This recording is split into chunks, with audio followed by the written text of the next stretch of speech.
सरकारी नोकरीचे आमिष दाखवून लाखो रुपयांची फसवणूक करणाऱ्या एका सराईत भामट्याला वाशिम स्थानिक गुन्हे शाखेच्या पथकाने सापळा रचून अटक केली आहे।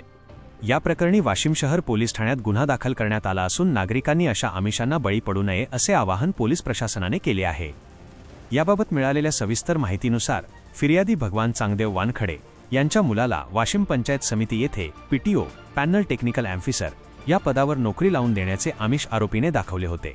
त्यासाठी आरोपी रमेश रामकृष्ण नवघरे वय 47 वर्षे राहणार पारडी आसरा तालुका जिल्हा वाशिम याने फिर्यादीकडून वेळोवेळी एकूण 1,73,000 रुपये घेतले। पैसे घेतल्यानंतर आरोपीने कारंजा पंचायत समितीचे एक बनावट नियुक्तीपत्र फिर्यादीला दिले। मात्र हे नियुक्तीपत्र बनावट असल्याचे आणि आपली फसवणूक झाल्याचे लक्षात येताच भगवान वानखडे यांनी वाशिम शहर पोलीस ठाण्यात तक्रार दाखल केली।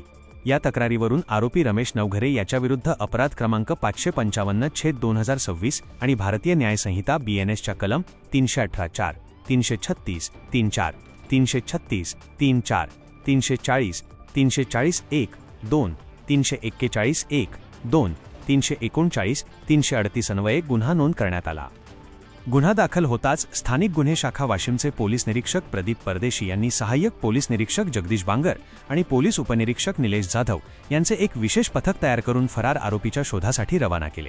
दरम्यान संशयित आरोपी वाशिम शहरातील पवन हॉटेल परिसरात आल्याची गोपनीय माहिती या पथकाला मिळाली।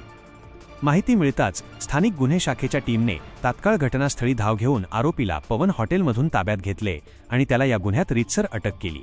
या प्रकरणाचा पुढील तपास पोलीस उपनिरीक्षक निलेश जाधव करत आहेत। या कारवाईच्या पार्श्वभूमीवर वाशिम जिल्ह्याचे पोलीस अधीक्षक श्री निकेश खाटमोडे पाटील यांनी नागरिकांना सतर्क राहण्याचे जाहीर आवाहन केले आहे।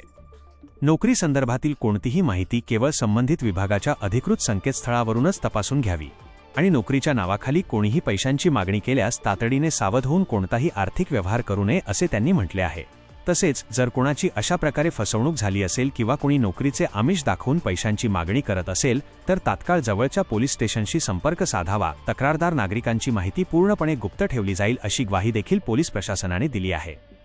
सदर धडक कारवाई पोलीस अधीक्षक श्री निकेश खाटमोडे पाटील यांच्या मार्गदर्शनाखाली अपर पोलीस अधीक्षक श्रीमती लता फड, उपविभागीय पोलीस अधिकारी श्री नवदीप अग्रवाल, पोलीस निरीक्षक प्रदीप परदेशी, सपोनी जगदीश बांगर, पोलीस उपनिरीक्षक निलेश जाधव व त्यांच्या पथकाने केली आहे। अशा नवनवीन बातम्यांसाठी चॅनलला सबस्क्राइब करा आणि पाहत रहा MH न्यूज मराठी।